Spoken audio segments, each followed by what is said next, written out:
Hi அர்மீஸ். இன்றைக்கி நம்ம OT7 historical எஃப்எஃபோட part 6 தான் பார்க்க போகிறோம். லாஸ்ட் பார்ட்டில் நம்ம எங்கே டிஸ்கண்டினியூ பண்ணியிருந்தோம் அப்படின்னா, நம்மளோட நாண்டி வந்து ஜேகே கிட்ட வந்து லவ் ப்ரப்போஸ் பண்ணியிருப்பாங்க. அவங்க ரெண்டு பேத்துக்குள்ளே ஒரு கான்வர்சேஷன் வந்து நடந்திருக்கும். ஜங்குக்கு வேணான்னு சொல்லியிருப்பார், நாண்டி நீ தான் வேணும்னு சொல்லியிருப்பாங்க. அதுலேருந்து அப்படியே நம்ம வந்து கண்டினியூ பண்ணிக்கலாம். இப்போ அப்படியே மின்னு என் பேரை காட்டினா, மினியும் யூனும் வந்துட்டு வீடு வந்து சேர்றாங்க. ஜிமின் கூட்டிகிட்டு வராரு. அப்போது ஜேயோவோட ஒய்ஃப் வந்து சொல்கிறாங்க, தம் இருவரும் நலம் தானே, இந்த தமக்கு எந்த ஆபத்தும் நேர்ந்து விடவில்லையே அப்படிங்கிற மாதிரி கேட்குறாங்க. அப்போது நாங்கள் இருவரும் நலம்தான், தாம் நலமாக இருக்கிறீர்களா? எப்போதும் நம்மை சுற்றி தாக்குதல் நடந்து கொண்டே இருக்கிறது. எனக்கு இது சலித்தே விட்டது. யாரோ நம்மை பார்த்து கொண்டே இருப்பது போல் இருக்கிறது அப்படின்னு சொல்லிட்டு நம்மளோட மினி வந்து சொல்கிறா. அப்புறமா வயனும் சொல்கிறா, இந்த பகையை எப்படியாவது நிறுத்திவிட வேண்டும் அரசியாரே. நாமும் பார்த்து கொண்டிருக்கிறோம், நமது வாழ்வில் நிம்மதியே இல்லை. நாம் நன்றாக வாழ வேண்டும் என்றால், அமைதியாக வாழ வேண்டும் என்றால் நிச்சயம் இந்த பகையை முடித்து தான் ஆக வேண்டும். இதன் அவசியம் நமது அரசர்களுக்கு புரிய மாட்டேங்கிறது, புரிவது போல் இல்லை அப்படின்னு சொல்கிறாங்க. சொன்னான்னா வந்துட்டு எல்லோரும் வந்து அதை பற்றி தான் பேசிகிட்டு இருக்காங்க. அப்போது ஜிமின் வந்து அமைதியாக வயன் பக்கத்தில் வந்து உட்கார்றாரு. உட்காந்துட்டு பக்கத்துலனா ரொம்ப பக்கத்தில் இல்லை, ஒரு டிஸ்டன்ஸ் விட்டு தான் உட்கார்றாரு. உட்கார்ந்தவொடனே என்ன அந்நியாரே, தம் மனம் கலக்கத்தோடு இருப்பது போல் தெரிகிறது அப்படிங்கிற மாதிரி சொல்கிறாங்க. ஜிமினா, நானும் பார்த்து கொண்டு தான் இருக்கிறேன். நம்மை சுற்றி என்ன நடக்கிறது என்றே தெரியவில்லை. ஆனால் எப்போது வேண்டாலும் யார் வேண்டுமானாலும் தாக்குதல் நடத்தலாம். அது மட்டுமா, நம் இரு தேசமும் இப்படி இரண்டாக பிரிந்துள்ளது. நானும் அவர்களை ஒன்று சேர்த்து விடலாம் என்று நினைக்கிறேன், ஆனால் எங்கு முடியவில்லையே அப்படின்னு சொல்கிறாங்க. சொன்னோன்னே ஜிம்னா வந்து, எனக்கு அதற்கு ஒரு ஆலோசனை தோன்றுகிறது அப்படின்னு சொல்கிறாரு. சொன்னோன்னே நம்ம வைன் வந்து இப்படி திரும்பி பார்க்குறாங்க. என்ன ஆலோசனை அப்படிங்கிற மாதிரி கேட்குறாங்க. கேட்டவனா நம்ம ஜிம்னா வந்துட்டு, தம்முடைய அண்ணன் மகள் இருக்கிறார் அல்லவா அப்படின்னோடனே, ஆம் நாண்டி அப்படின்னு சொல்கிறாங்க. அவள் நீ அவளை திருமணம் செய்து கொள்ளப் போகிறாயா? என்ன நினைத்து கொண்டிருக்கிறான் மனதில்? நீ அவளை தூக்கி வந்து திருமணம் செய்து கொண்டு விட்டால் இன்னும் தான் பகை அதிகமாக வளரும். அதை பற்றி உனக்கு தெரியாதா அப்படின்னு சொல்லிட்டு வேகமாக வயன் வந்து ஜிம்னாவை திட்டுறாங்க. ஷூ ஷூ ஷூ நான் உங்களின் நாண்டியை திருமணம் செய்து கொள்கிறேன் என்று நான் இப்போது சொன்னேனா அப்படின்னு கேட்குறாரு. கேட்டவொடனே, நீ இப்போது அதைத்தான் நீ சொல்ல வந்தாய் அப்படிங்கிற மாதிரி நம்மளை வயன் வந்து கேட்குறாங்க. கேட்டவொடனே, ஐயோ அண்ணி, நான் கூற வந்தது ஜங்குக்கை பற்றி. ஜங்குக் அப்புறம் நாண்டி இருவரும் வந்து நல்ல ஒரு நம் இரு தேசத்திற்கும் நடுவில் நல்ல ஒரு இணக்கத்தை உருவாக்குவார்கள் அப்படின்னு சொல்கிறான். சொன்னவொடனே, அவர்கள் இருவருமா அப்படின்னு கேட்குறாங்க. கேட்டோன்னே, ஏனென்றால் இங்கே ஏற்கனவே ஒரு திருமணம் நடந்துவிட்டது. இன்னொரு திருமணமும் சற்று சுமூகமாக நடந்துவிட்டால் நிச்சயமாக இந்த இரு தேசங்களும் நல்லபடியாக ஒன்றிணைந்துவிடும். ஏற்கனவே நம் இரு குடும்பங்களும் சேர்ந்து ஒரு பண்டிகையை கொண்டாடிவிட்டது. அடுத்த பண்டிகையாக இவர்களின் திருமணம் இருந்துவிட்டால் நல்லது தானே அப்படிங்கிற மாதிரி சொல்கிறான். சொன்னவொடனே வந்துட்டு நம்மளோட வயனும் வந்துட்டு, நீ கூறுவதை கேட்பதற்கு நன்றாகத்தான் இருக்கிறது, ஆனால் என் அண்ணன் நாண்டியை ஜங்குக்கு தருவாரா அப்படிங்கிற மாதிரி யோசனையில் இருக்காங்க. அப்போது தர வைப்போம், நாம் அவர்கள் இருவரையும் காதல் வலையில் விழ வைப்போம். நாண்டி எனக்கு தெரிந்து ஜங்குக்கின் மீது காதல் வயப்பட்டிருக்கிறாள். நமது ஜங்குக் தான் சிறிது தயக்கத்தோடு இருக்கிறான். அவனை மட்டும் நாண்டி பக்கம் திருப்பி விட்டோம் என்றால் அனைத்தும் நல்லபடியாக நடந்துவிடும் அப்படிங்கிற மாதிரி ஜிமின் வந்து சொல்கிறான். அதுக்கு வயன் வந்துட்டு, இவன் கூறுவது சரிதான். ஆம், இவர்கள் இருவரையும் நாம் சேர்த்து வைத்து விட்டால் நம் இரு தேசத்திற்கும் நடுவில் இருக்கும் பிளவு மூடிவிடும். ஆம் அப்படிங்கிற மாதிரி நம்மளோட வயனுமே வந்து யோசிக்கிறா. இப்போது டைம் ஸ்கிப்ஸ் என்ன ஆகுது அப்படின்னா, நம்மளோட கிம் டைனஸ்டியை தான் காட்டுறோம். நம்மளோட குவீன்ஸ் 2 பேரும் வந்து பேசிகிட்டு இருக்காங்க. இப்படியே இருந்து கொண்டு இருந்தால் எப்படி? நாம் வயனை சென்று பார்க்க வேண்டும். அவள் திருமணமாகி இவ்வளவு நாள் ஆகிவிட்டது, நம்ம அவளை மறு வீட்டிற்கு அழைக்கவே இல்லை அப்படிங்கிற மாதிரி நம்மளோட ஆரம்போட வைஃப் சொல்கிறாங்க. அப்போது நம்மளோட சாய் சொல்கிறாங்க, ஆமாம், நாம் சென்று வயனை அழைத்து வர வேண்டும். இதை பற்றி நம்ம அரசர்களிடம் பேசுவோம் அப்படிங்கிற மாதிரி அவங்க போய் பேசுகிறாங்க. இப்போது இதுதான் ரொம்ப மிகவும் முக்கியமா? அங்கே சென்றால் அவர்களும் நமது சாரி அம்மீஸ் கொஞ்சம் ஸ்டக் ஆயிடுச்சு. அங்கே சென்றால் அவர்கள் நம்மை பார்த்து குரோதம் கொள்வார்கள், நாமும் அவர்களை பார்த்து கோபம் கொள்வோம். தேவையில்லாத சலசலப்பு தான் மிஞ்சும் அப்படிங்கிற மாதிரி நம்மளோட ஜின் வந்து சொல்கிறாரு. ஆனால் ஜின்னுக்குமே வந்துட்டு வயனை போய் பார்க்கணுன்னு சொல்லி லைட்டாக தோணுது. அதனால் கொஞ்சம் அவங்களோட ஒய்ஃப்ஸ் வந்துட்டு பேசி இவங்களை கன்வின்ஸ் பண்ணுறாங்க. கன்வின்ஸ் பண்ண உடனே சரி நாளைக்கு போகலாம் அப்படிங்கிற மாதிரி முடிவு பண்ணுறாங்க. அதுக்கப்புறம் என்ன ஆகுது அப்படின்னா, கிம் டைனாஸ்டி வந்துட்டு நாங்கள் இந்த மாதிரி வீட்டுக்கு அழைக்கிறதுக்காக வர்றோம் அப்படின்னு சொல்லி தூது அனுப்புகிறாங்க. யூங்கி வந்துட்டு சரிங்கிற மாதிரி அதை வந்துட்டு அக்செப்ட் பண்ணுறாரு. அதுக்கப்புறம் கிளம்பி போயிடுறாங்க. போனதுக்கப்புறமா வயனுக்கு வந்துட்டு பயங்கர சந்தோஷம். எப்படின்னா அவங்க அண்ணங்க வராங்க இல்லையா, நம்மளும் அவங்க திரும்பி வந்துட்டு இப்போ கிம் டைனாஸ்டிக்கு போகலாம் இல்லையா, அதனால பயங்கர சந்தோஷம். அப்போது யூங்கி வந்து மனசில் நினச்சிக்கிறாரு, ஏதாவது ஒரு காரணம் வைத்து எனது மனைவியை என்னிடமிருந்து பிரிப்பதிலே இருக்கிறார்கள். ஆனால் எப்போதும் கிளம்பி வந்து கொண்டே இருக்கிறார்கள் அப்படிங்கிற மாதிரி நம்மளோட மின்யூங்கி வந்துட்டு மனசில் நினச்சிக்கிறாரு. அதுக்கப்புறம் வந்துட்டு என்ன ஆகுது அப்படின்னா, அவங்க கிளம்பி வந்திருக்குறாங்க. முதல்லலாம் வந்து டைம் ஆகும். ஒரு இடத்துலேருந்து இன்னொரு இடத்துக்கு போனாங்கனாலே டைம் ஆகும். அப்போ அங்கே கிளம்பி வந்து இவங்க இந்த மாதிரி நீங்கள் மலாமார் வீட்டுக்கு வந்துடுங்க அப்படின்னு சொல்லி அழைக்கிறதுக்காக வந்திருக்காங்க இல்லையா, குடும்பத்தோடு எல்லோரும் சேர்ந்து வந்திருக்காங்க. ஸோ இங்கே ரெஸ்ட் எடுத்துகிட்டு காலையில் கிளம்பி போகிற மாதிரி, அந்த மாதிரி தான் பிளான். அப்போது ஒரு வந்து இந்த அரசியல் மீட்டிங்கு அந்த மாதிரி நார்மலாக எல்லாமே வந்துட்டு போகுது. அதுக்கப்புறம் ஒரு சாயந்தர நேரம் நம்மளோட வயனோட ஈவில் மைண்ட் வந்து வேலை செய்ய ஆரம்பிக்குது. நம்ம ஜிமினாவை கூப்பிட்டு பேசுகிறாங்க. ஜிமினா வந்து சொல்கிறாரு, என்ன அண்ணி தாம் என்னை அழைத்தீர்களாம் அப்படின்னு சொல்லி கேட்குறாரு. கேட்டவுடனே ஏதாவது ஒரு ஆலோசனை சொல் ஜிமின், நாம் இந்த சமயத்தில் தான் நாண்டியையும் ஜங்குக்கையும் ஒன்று சேர்ப்பதற்கு ஏதாவது ஒன்று செய்ய வேண்டும். இப்போது தான் நாண்டி இங்கே இருக்கிறாள் அப்படின்னு சொல்கிறாங்க. அப்போது சரிங்கிற மாதிரி ஜிமின் வந்து ஒரு மாதிரி ஸ்மொக் பண்ணுறாரு. அப்போது நம்மளோட வயன் வந்து, என்ன செய்ய போகிறாய்? ஏதாவது செய்து அவர்களை பிரித்து விடாதே, இல்லை ஏதாவது பிரச்சனையை கிளப்பி விடாதே, பத்திரமாக பார்த்து நிதானமாக செயல்படு அப்படின்னு சொல்கிறாங்க. என்னை நம்பியது பின் தமக்கேன் இந்த பயம் அப்படின்னு சொல்லிட்டு நம்மளோட ஜிமின் வந்து சொல்கிறாரு. சரி இவன் நல்லா தான் பண்ணுவான் போல் அப்படிங்கிற மாதிரி வயனுமே வந்துட்டு நினச்சிட்டு விட்டுறாங்க. ஜிமின் என்ன பண்ணுறாரு அப்படின்னா, நாண்டி பக்கத்தில் போயிட்டு நாண்டிக்கிட்ட சொல்கிறாரு, இன்று ஒரு 9 மணி அளவில் எனது சகோதரன் ஜங்குக்கை நீ சென்று பார்க்க வேண்டும் அப்படின்னு சொல்கிறாரு. சொன்னவொடனே நாண்டி வந்து ஷாக்கிங்காக ஜிம்னு திரும்பி பார்க்குறா. ஆம், நீ ஜங்குக்கை விரும்புவதும் எனக்கு தெரியும், அவன் நீ வேண்டாம் வேண்டாம் என்று நழுவி சென்று கொண்டே இருப்பதும் எனக்கு தெரியும். இன்று தான் உனது காதல் ஜெயிக்க வேண்டும் என்றால் நான் சொல்வதே செய். ஒரு 9 மணி அளவில் அவனை சென்று சந்தி அப்படின்னு சொல்கிறாரு. சொன்னோன்னே நாண்டியும் ஒரு மாதிரி தயக்கத்தோடவே வந்து ஹெட்டை நாட் பண்ணுறா, சரிங்கிற மாதிரி. அப்போ என்ன ஆகுது அப்படின்னா, ஒரு டின்னர் டைமு எல்லாருமே வந்து சாப்பிட்டுட்டு இருக்காங்க. சாப்பிட்டுட்டு இருக்கும்போது நான் வந்து ஜங்குக் சாப்பிட்ற சாப்பாட்டில் அவர் குடிக்கிற ஒரு ட்ரிங்க்கில் வந்து மருந்து கலந்துடுறாரு. அந்த ட்ரிங்க்கை ஸ்பைக் பண்ணிடுறாரு. அப்போது ஜங்குக்கா வந்து மற்றது எல்லாத்தையும் சாப்பிட்றாரு. அந்த ட்ரிங்க்கை குடிக்காமல், அவருக்கு ஆக்சுவலி தெரியல, பட் அந்த ட்ரிங்க்கை குடிக்காமல் வச்சுட்ருக்காரு. அப்போ ஜிமினா வந்து ஒரு நிமிஷம் இன்சிஸ்ட் பண்ணி சொல்கிறாரு, ஜங்குக்கா அந்த பானத்தை குடி, நல்லாக இருக்கும் அப்படின்னு சொல்கிறாரு. சொன்ன உடனே கேட்க லைட்டாக டவுட் வருது, இவன் இந்த மாதிரிலாம் சொல்ல மாட்டானே, ஸ்பெசிஃபிக்காக அந்த ட்ரிங்க்கை குடின்னு சொல்கிறான் அப்படிங்கிற மாதிரி ஜங்குக்கு வந்து பார்க்குறாரு.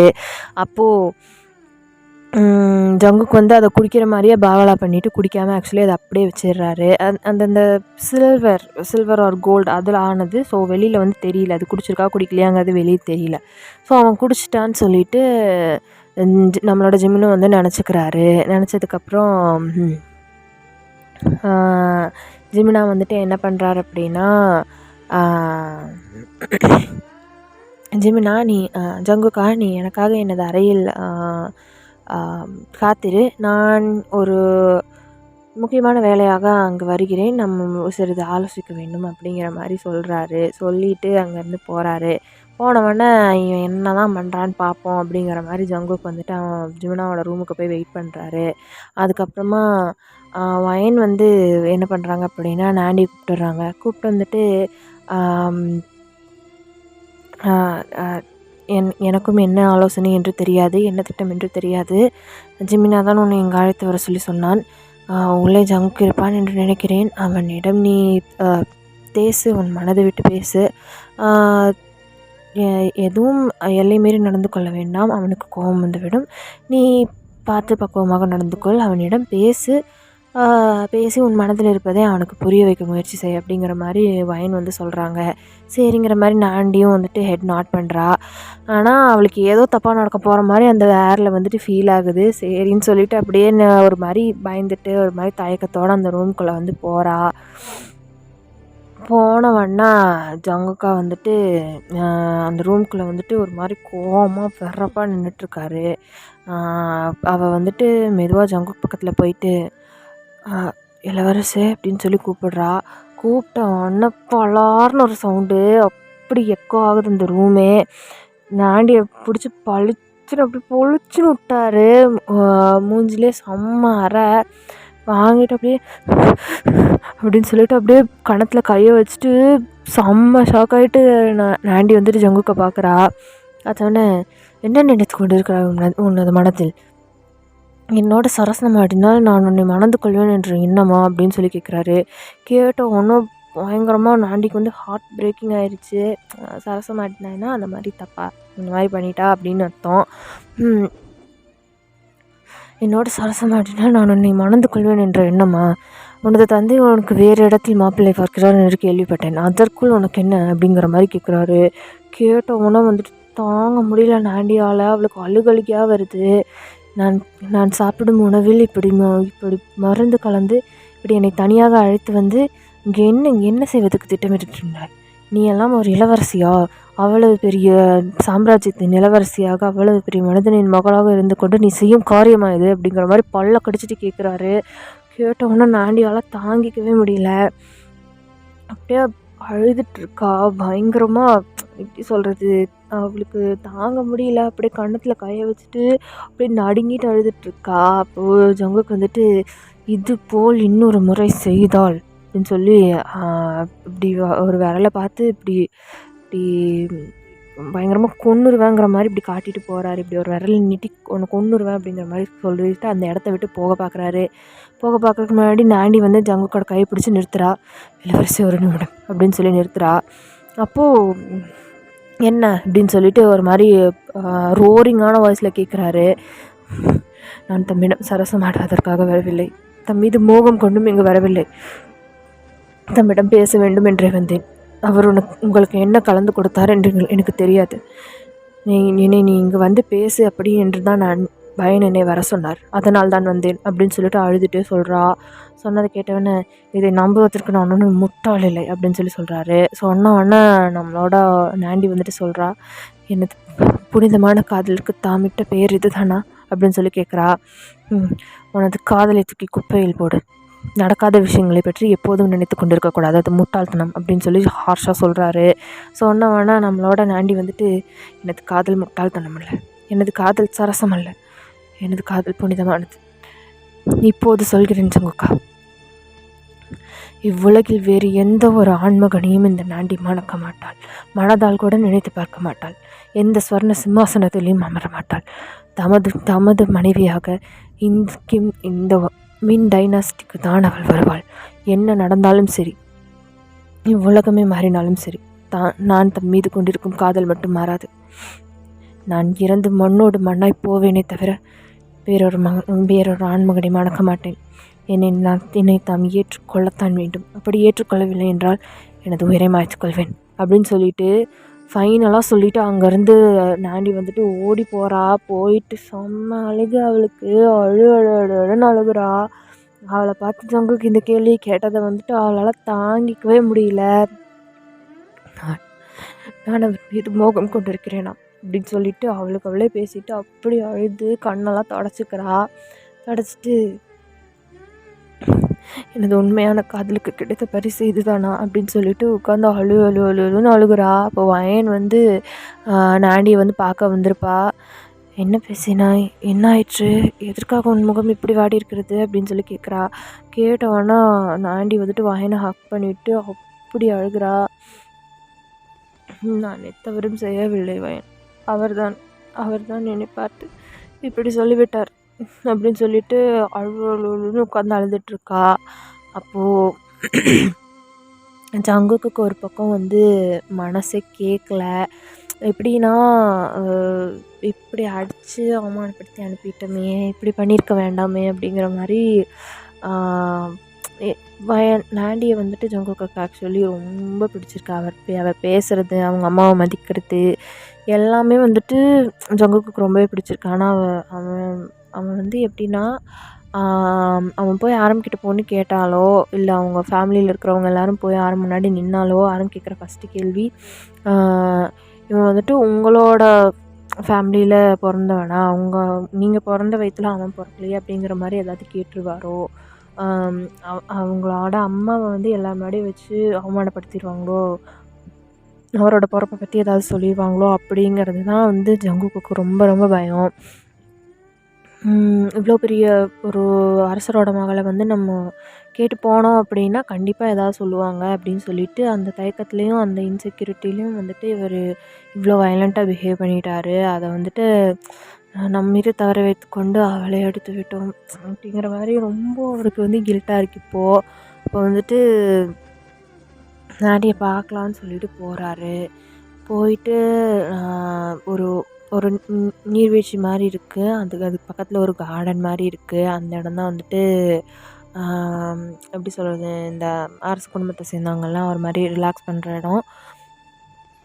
அங்கே வந்துட்டு நம்மளோட நாண்டி வந்துட்டு உட்காந்துட்ருக்கா. அவள் முகமே வந்து அப்படி வீங்கியிருக்கு, அழுது பயங்கர அப்படியே சவந்து போயிருக்கு அவங்களோட முகமே. மறுபடியும் அவளுக்கு அழுக தான் வருது. பட் அவள் வந்துட்டு அப்படியே கண்ட்ரோல் பண்ணிவிட்டு அப்படியே மேலே அப்படியே பார்த்துட்ருக்கா. அந்த நிலாவை பார்த்துட்டு ஒரு மாதிரி நின்று ஃபீல் பண்ணிகிட்டு இருக்கா.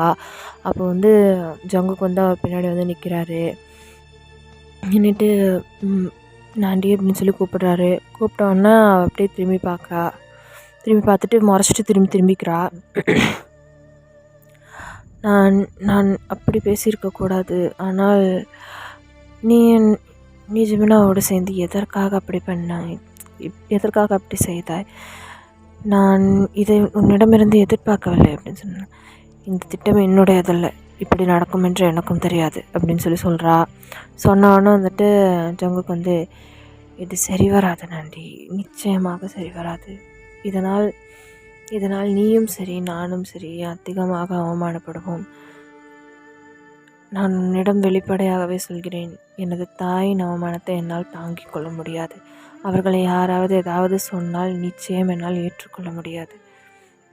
எனது தாய் இவ்வளவு வருடங்களாக அரசரின் ஆசை நாயக்கி, அந்த புறத்தை சேர்ந்தவள், அது இது என்ற அனைவரும் எனது தாயை பழித்து பேசியிருக்கிறார்கள். அதை கேட்டு வளர்ந்தவன் நான். என்னால் எனது ஆசையால் எனது திருமணத்தால் எனது தாய்க்கு இன்னொரு முறை கஷ்டம் வரக்கூடாது. அவரை பார்த்து இன்னொரு முறை அனைவரும் அப்படி பேசக்கூடாது. அதனால் தான் நான் அமைதியாக இருக்கிறேன். புரிந்து கொள், எனது பக்கம் இருக்கும் நியாயத்தை தயவு செய்து புரிந்து கொண்டு நடந்து கொள். உன்னை காயப்படுத்தியதற்காக நான் உன்னிடம் மன்னிப்பு கேட்டுக்கொள்கிறேன் அப்படிங்கிறாரு. அப்போது நம்மளோட நாண்டி பின்னாடி திரும்பி பார்க்குறா. நமது காதலை இப்படி போட்டு புதைத்து கொண்டால் அனைத்தும் சரியாகி விடாது ஜங்குக் அப்படின்னு சொல்கிறா.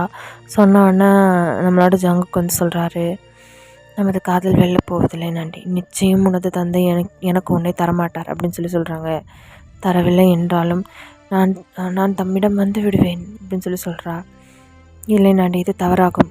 வயன் இங்கே வந்ததற்கே உனது தேசம் மிகவும் கஷ்டப்பட்டு கொண்டிருக்கிறது. நீயும் இங்கே வந்து விட்டால் உன் குடும்பத்தின் நிலையை நினைத்து பார்த்தாயா அப்படின்னு சொல்கிறாங்க.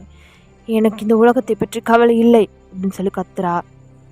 எனக்கு இந்த உலகத்தை பற்றியோ எனது குடும்பத்தை பற்றியோ எனது தாயோ தந்தையோ இவ்வுலகில் எவரை பற்றியும் எனக்கு கவலை இல்லை. எனக்கு தாம் வேண்டும், நான் தம்மை விரும்புகிறேன் அவ்வளவுதான் அப்படின்னு சொல்லி அழுதுகிட்டே சொல்கிறா. அப்போது நம்மளோட ஜங்குக்கு வந்து சொல்கிறாரு, இது தவறு, இது தவறு நாண்டி, நான் சொல்வதை புரிந்து கொள் அப்படிங்கிறாரு. இல்லையா இல்லை அரசே, நான் நான் தம்மை என்னுடைய கணவராக ஏற்றுக்கொண்டேன், அவ்வளவுதான். ஆனால் தாம் என்னை பார்த்து இப்படி பேசியதற்கு இதற்கு பதிலாக தாம் என்னை உயிருடன் சிதைத்து வீசி இருக்கலாம். அந்த அளவிற்கான வார்த்தைகளை என்னை பார்த்து தாம் பேசிவிட்டீர்கள். தமது தாயை பார்த்து யாரெல்லாம் என்னவெல்லாம் பேசினார்களோ அதே வார்த்தையை தான் நீங்களும் என் மீது உதிர்த்திருக்கிறீர்கள். இதை என்னால் எப்போதும் மறக்க முடியாது. தம்மிடம் நான் ஆசையாக வந்தேன், எனது காதலை சொல்ல வந்தேன். நான் தம்மை எப்படியும் மாற்றிவிடலாம் என்ற ஆசையில் தம்மிடம் வந்தேன். ஆனால் தாம் எனது காதலை அசிங்கப்படுத்தி விட்டீர்கள் அப்படிங்கிற மாதிரி சொல்கிறா. ஸோ அண்ணா வந்துட்டு ஜங்குக்கு ரொம்பவே கஷ்டமாக இருக்குது. ஆமாம், நம்ம அப்படி தான் பேசிட்டோமோ அப்படின்னு சொல்லிட்டு அவளுக்கு அப்போ தான் ரியலைஸே ஆகுது. பரவாயில்லை அரசு, என்ன நடந்திருந்தாலும் சரி, இந்த நாண்டி ஒரு முறை முடிவெடுத்து விட்டால் அவ்வளவுதான். தாம் தான் எனது கணவர், என்ன நடந்தாலும் சரி, இந்த உலகமே இதனை எதிர்த்து நின்றாலும் சரி, நான் ஆசைப்பட்டதை நான் அடைந்தே தீர்வேன். இதற்கு நாம் வேறு எதை வேண்டுமானாலும் காரணமாக சொல்லலாம். ஆனால்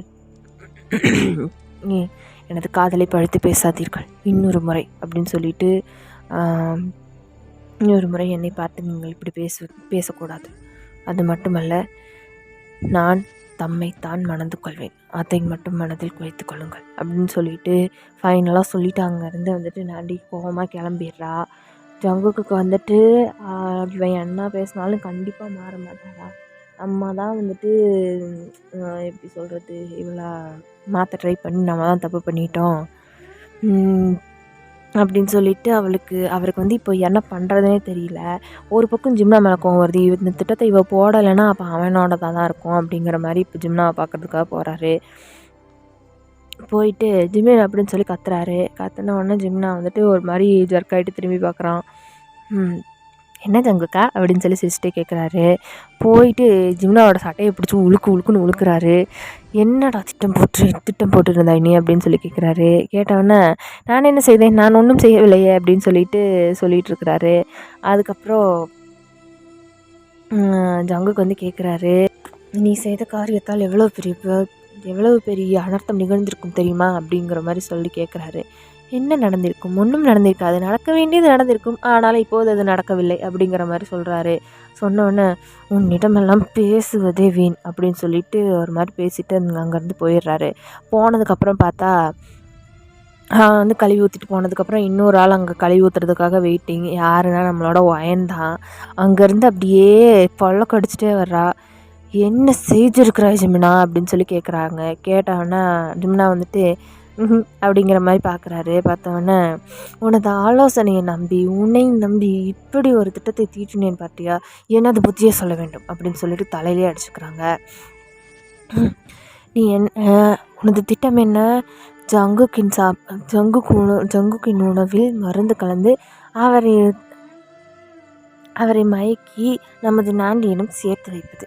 என்னடா திட்டம் இது, இதை ஒரு திட்டம் என்று நீயும் தீட்டி இருக்கிறாய் பார்த்தியா, அதற்கும் நானும் உடந்தையாக இருந்துட்டேன் சை அப்படின்னு சொல்லிட்டு தலையில் அடிச்சுக்கிறாங்க. அது சொன்னேன், எனக்கு வேறு வழி தெரியவில்லை, எனது மூளையை கசக்கி பிழிந்து நானும் எவ்வளவோ நினைத்து பார்த்தேன், எனக்கு கடைசியில் தோன்றியது இந்த பிரம்மாஸ்திரம் தான் அப்படின்னு சொல்லி சொல்கிறாங்க. இதை விட்டால் உனக்கு வேறு ஆலோசனையே தோன்றாதா, உனக்கு புத்தியை போதும் இப்படி தான் யோசிக்குமா அப்படிங்கிற மாதிரி வாயின் கேட்குறாங்க. நான் என்ன செய்வதண்ணி, நான் உங்களையும் மண்ணையும் திருமணமான புதுதில் சேர்த்து வைக்கலாம் என்று இப்படித்தான் ஒரு முறை அப்படின்னு சொல்ல வராரு. சொல்ல வந்தவொடனே வாய் மூடு ஜிமினா அப்படின்னு சொல்லிட்டு வாயின் வந்துட்டு கத்திட்டு அங்கேருந்து போயிடுறாங்க. நான் என்ன செய்தேன், நல்லது தான் செய்ய பார்த்தேன், இப்படி எல்லாரும் எனக்கு அடித்து கொட்டுகிறார்கள் அப்படிங்கிற மாதிரி நம்ம ஜிம்னா வந்துட்டு பேசிட்டு நின்றுட்டுருக்காரு.